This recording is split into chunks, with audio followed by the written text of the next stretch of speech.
Queridos amigos, hemos rezado aquí con la explanada del templo detrás de nosotros el cuarto misterio de gozo. Y yo quisiera que sintiéramos verdaderamente un gozo profundo por este misterio. Como hemos dicho ya muchas veces, cada acto, cada gesto, cada palabra en la vida de Jesucristo, que es verdadero Dios y verdadero hombre, son actos de Dios. Por lo tanto, son misterios detrás de lo que vemos, detrás del niño Jesús, con su ternura, con su pequeñez, con su belleza, su inocencia, está el misterio de Dios. Y aquí el templo de Jerusalén, del cual vemos detrás de nosotros en la explanada antigua. Ahí estaba construido el templo, el pórtico de Salomón, etcétera, el pórtico de los gentiles. El templo era, en tiempos de Jesús, el centro absoluto de la vida espiritual y religiosa de Israel. Además, este templo, el rey Herodes lo acababa de agrandar y embellecer. Había tardado, nos dice el Evangelio de San Juan, 46 años. 46 años de construcción, de gastos, de arquitectos, de artistas, de entusiasmo del pueblo. Solamente puedo imaginar cómo verían en ese tiempo los judíos el templo de Jerusalén. Probablemente, o casi seguramente, el edificio más bello, más grande, más impresionante de la humanidad en aquel tiempo. Pues bien, este templo va a ser el escenario, va a ser el lugar en el que Jesús, recién nacido, va a entrar formalmente en la vida práctica, litúrgica, religiosa del pueblo de Israel. Y va a entrar por su circuncisión y va a entrar por la presentación. Una presentación, como sabemos, en donde los primogénitos eran rescatados con un pequeño sacrificio, un sacrificio simbólico. Queridos hermanos, es impresionante pensar que Dios va a entrar en su templo, en la persona, en la humanidad del Verbo eterno de Dios llevado por sus padres. Quiero en este momento hacer solo esta breve introducción porque vamos a visitar la explanada del templo como una gracia excepcional, grandísima, pero ahí no podemos rezar, no podemos hacer muchas explicaciones, vamos a tener que grabar lo mejor posible, lo más que podamos y explicarles con grabaciones porque allí no será tan sencillo realizar lo que quisiéramos en cuanto a la explicación. Y desde este momento 2 mezquitas musulmanas están allí y para nosotros cristianos el lugar de la presentación de Jesús en el templo. Síganos. Muy queridos hermanos, vamos pues a visitar la explanada del templo. Como les dije antes, por diversas razones no les voy a ir mostrando las cosas, sino vamos a ir visitando y mientras les voy a ir explicando lo que pasó aquí, qué significado tiene. Y quisiera yo hablar fundamentalmente de 3 o 4 grandes sucesos bíblicos. El primer suceso bíblico nos lo refiere el Génesis en el capítulo 22, en la Biblia, Génesis 22. Es el sacrificio de Abraham. Vamos a recordar brevemente ese sacrificio. Abraham salió de Ur de los Caldeos, invitado por Dios para ir a la tierra lejana, desconocida. Y dice la Biblia que Abraham creyó en Dios y dejó todo, dejó su tierra, su parentela y salió. Bastante obediente Abraham a esta invitación de Dios, porque dejar la tierra, la parentela, que era la propia seguridad, el propio terreno, la tierra propia, era importante, era ilógico humanamente hablando y arriesgado me voy no sé a dónde, no sé con quién, no sé dónde voy a vivir. Entonces dice que salió Abraham, salió y obedeció a Dios. Llegaron a Israel, llegaron a la tierra a donde Dios lo llevó, y después de un tiempo Dios le va a pedir a Abraham una grande prueba. Eso es lo que dice el capítulo 22 del Génesis. Abraham había recibido, después de muchas dificultades y ya en la edad avanzada de su esposa, un hijo. Finalmente llegó el hijo de la promesa, Isaac. Y cuando Isaac es jovencillo, un día Dios nuestro Señor va a poner a prueba la fe de Abraham. Y le va a decir simplemente: Abraham, Abraham. Respondió: heme aquí.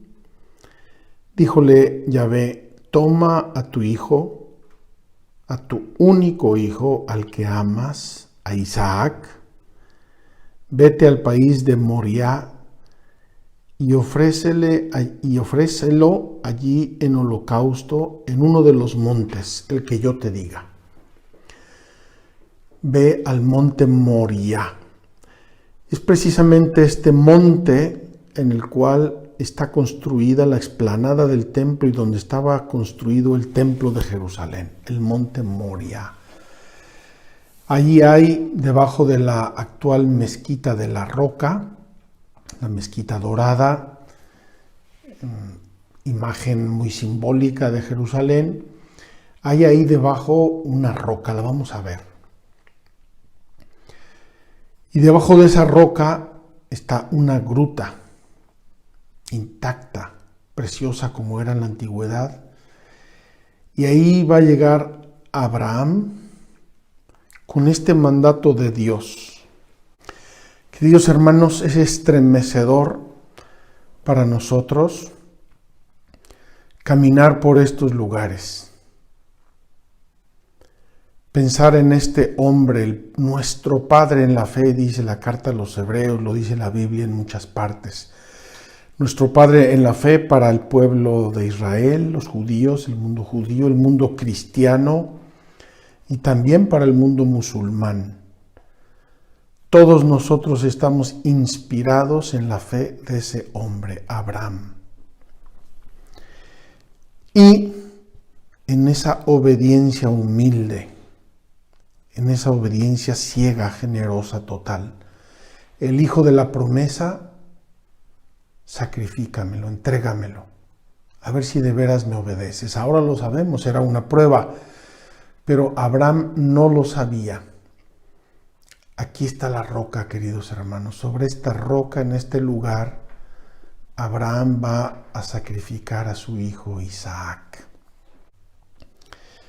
Por esta promesa y por esta obediencia de Abraham, el rey David, unos 800, 900 años más tarde, va a iniciar la construcción del templo de Jerusalén, que va a dejar encargada a su hijo Salomón, rey de paz.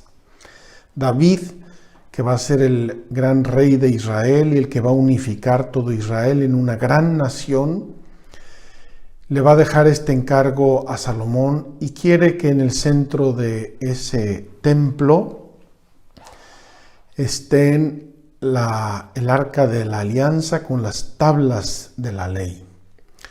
Entonces, Abraham es el padre de la alianza que luego se va a concretar en el pueblo de Israel, que tiene los mandamientos, las palabras como código, y que van a ser ese templo. Necesitan un lugar donde adorar a Dios, un lugar. Recordemos que antes estuvieron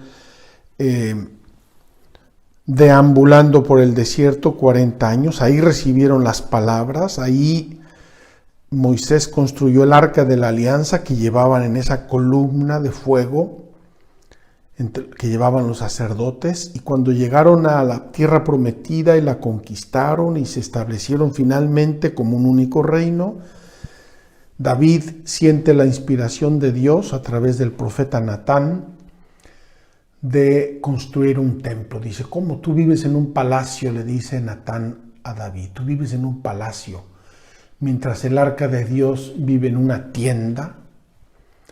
Y David decide construir el templo de Jerusalén y se lo encarga, porque ya no tuvo tiempo de hacerlo, se lo encarga a Salomón, su hijo.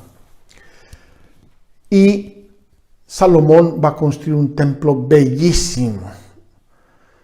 No sé si son reales o simbólicas las expresiones de la Biblia, de todo lo que le dejó David a Salomón: dinero, oro, plata, piedras preciosas, maderas finas, para que construyera el templo para Yahvé.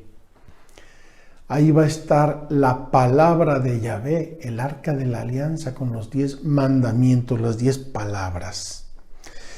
Y en el transcurso de los siglos, repito, este templo se construyó aproximadamente en el año 1000 antes de Cristo. En el transcurso de los siglos, en ese templo los profetas vieron la presencia de Yahvé, la gloria de Dios.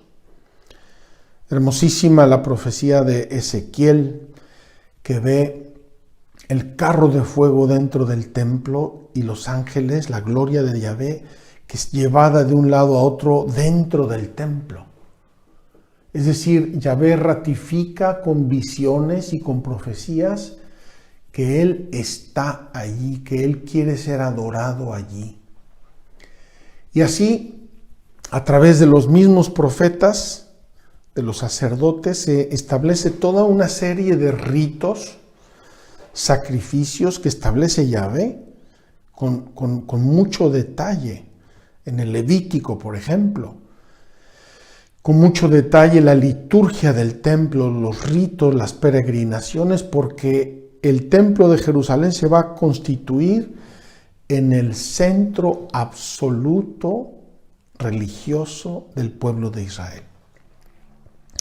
Por eso, cuando en el año 586 el rey Nabucodonosor va a invadir Israel, va a conquistar Israel y va a destruir Jerusalén y el templo, y se va a robar todas los vasos sagrados, etcétera. Probablemente también se robó el arca de la alianza con las tablas de la ley, los candelabros de oro, se roba todo. El pueblo de Israel se siente devastado. Están hechos polvo porque se fueron al exilio y dejaron en ruinas su ciudad santa y su templo.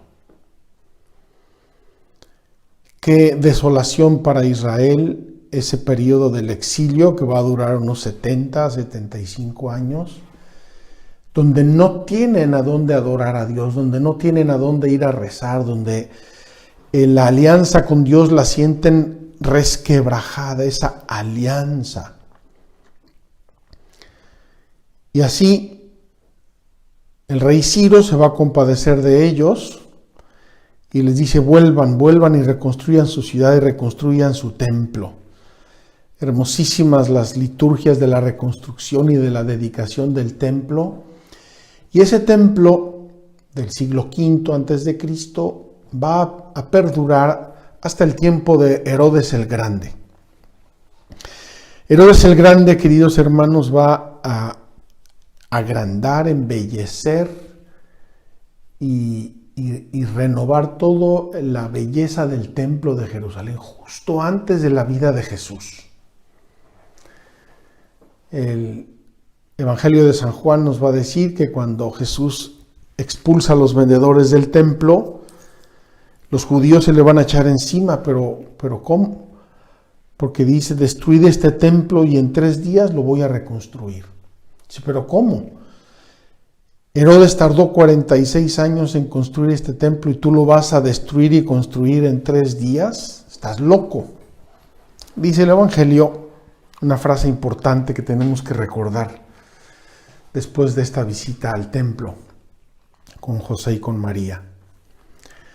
Le va a decir, dice el Evangelio, cuando resucitó de entre los muertos, los discípulos se recordaron de que había hecho esto y entendieron que se refería al templo de su cuerpo.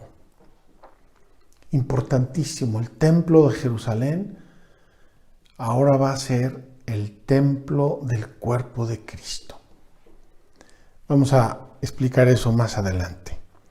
Entonces Herodes reconstruye el templo, esta explanada que estamos viendo aquí. Esa explanada es del templo, del tiempo de Herodes. Él mandó construir esa explanada, construyó el templo, lo embelleció, le puso oro, piedras preciosas, construyó el pórtico de Salomón, el pórtico de los gentiles, etcétera, etcétera, el Sancta y el Sancta Sanctorum, a donde solamente podía entrar el sumo sacerdote una vez al año. Ahí estaba el arca de la alianza con un velo que dividía entre el Sancta y el Sancta Sanctorum. Queridos hermanos, y allí llegan José y María con un niño en sus brazos. Queridos hermanos, es estremecedor pensar en este lugar, ver estas piedras, caminar por aquí. Nos hace pensar en el sacrificio de incienso que ofreció Zacarías, que contemplábamos hace unos días en la visitación. Y ahora tenemos esta pareja pobre, humilde, que viene a ofrecer 2 pichones, como los pobres.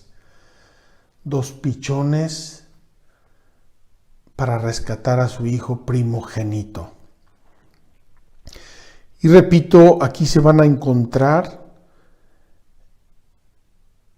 el Antiguo Testamento, todo el diseño de Dios de constituirse un pueblo, de hacerlo una nación, de darle unos reyes, una estructura, una ley. Recordemos que el pueblo de Israel tiene la circuncisión como signo de la alianza de pertenencia al pueblo, la Torá, y ahora entra Jesús en los brazos de sus padres. Y allí Simeón, profetizando, va a decirle a la Virgen María, este hombre está puesto para caída y elevación de muchos en Israel y para hacer señal de contradicción. Y le va a premonizar, y a ti misma una espada te atravesará el alma, a fin de que queden al descubierto las intenciones de muchos corazones. Queridos hermanos, en este niño que está entrando vemos también ya proyectado el cuerpo de Jesús en la cruz. Una espada te traspasará el alma. Qué importante este día y este misterio que llamamos la Candelaria, en la devoción popular la Candelaria, porque ese día entramos en el templo con nuestras velas encendidas al encuentro de Cristo, luz del mundo, luz de las naciones, Lumen Gentium, luz de las gentes. Y también nosotros vamos a encontrar a este Cristo que viene pequeño, niño, indefenso, pero que va a ser de ahora en adelante el templo de Dios. El templo de Dios. Él va a decir a la samaritana, como leemos en el capítulo 4 de San Juan, cuando la samaritana va a preguntar a Jesús, veo que eres profeta, porque Jesús le dijo todas las fechorías que había hecho. Veo que eres profeta. Sé que va a venir el Mesías, el llamado Cristo. Cuando venga nos lo explicará todo. Le dice la samaritana a Jesús. Señor, veo que eres un profeta. Nuestros padres adoraron en este monte, se refiere al monte Garitzim en Samaria, Y vosotros, judíos, decís que es en Jerusalén, en el lugar donde se debe adorar. Y Jesús le dice, créeme, mujer, que llega la hora en que ni en este monte ni en Jerusalén adoraréis al Padre. Vosotros adoráis lo que no conocéis, nosotros adoramos lo que conocemos, porque la salvación viene de los judíos. Pero llega la hora, ya estamos en ella, le dice Jesús, en que los adoradores verdaderos adorarán al Padre en espíritu y en verdad. Porque así quiere el Padre que sean los que le adoren. Dios es espíritu, y los que le adoran deben adorarlo en espíritu y en verdad. Queridos hermanos, con la entrada de José y María a presentar humildemente, delicadamente al niño Jesús para cumplir la ley, como dice el Evangelio reiteradamente, para cumplir la ley, para obedecer. Con ellos está entrando en Israel el nuevo templo de Dios, la nueva presencia de Dios en el mundo que se llama Jesucristo. Queridos hermanos, es conmovedor, nos llena verdaderamente el corazón de adoración, de fe, de humildad, de confusión. Este niño pequeño que llevan los papás en sus brazos, que acaba de nacer en Belén unas semanas antes, es el templo de Dios. Va a decir San Pablo, en quien residen todos los tesoros de la divinidad. San Pablo se queda anonadado, confundido, contemplando en Cristo la revelación de Dios, todo lo que Dios ha querido decir al mundo a través de los profetas, de los patriarcas, a través de la Biblia, de todo. Ahora nos lo ha dicho en Cristo. Por eso la importancia de este lugar y por eso la importancia de este misterio. La presentación del niño Jesús en el templo. Queridos hermanos, entra el templo en el templo. Entra Jesús en el judaísmo por la obediencia de sus padres, humildísima obediencia, y con ellos entra el templo santo de Dios.